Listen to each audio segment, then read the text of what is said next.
So, She-Hulk episode 1, Attorney at Law. Really, really great, fun episode, good origin, pretty comic accurate, a little bit different because, they in the original comics, of course, she gets into an accident, and then Bruce gives her a blood transfusion. Where I know in the MCU, this Bruce Banner would probably never ever do that. So the way they handled it this time was there's the accident, they're in the car together, and then she ends up getting his blood in an open wound, which that's a little bit more, I guess, sensible.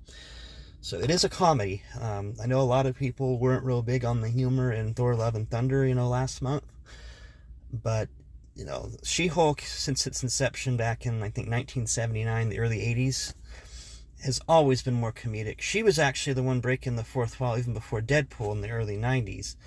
So anyway, this show stars Tatiana Maslany as Jennifer Walters, She-Hulk, who's actually the cousin of Bruce Banner. She's a lawyer. And Mark Ruffalo as Hulk is in here too. And then, they've established Titania, played by Jamila Jamil, will be the villain. We know that Abomination, who actually made an appearance for the first time in the MCU since 2008's Incredible Hulk movie, well, he first appeared in Shang-Chi, last year, and then he will be playing a role in this show as well, and Wong has been shown in the trailers too, so he and Abomination have some weird side betting thing going on. So anyway, the show is a comedy, and to note, the difference between her and the Hulk is she's supposed to be, when she hulks out, she stays normal, keeps her personality. Now, the Hulk usually is different, but at this stage in the MCU, they're to the Professor Hulk, Smart Hulk thing, where he's, so he retains his personality now, too. So now he's kind of serving as a mentor to her to help her, manage through these new abilities that she's going to have.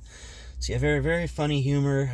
Expect more of that because it is a comedy, and it's essentially like an Ally McBeal-esque show set in the MCU.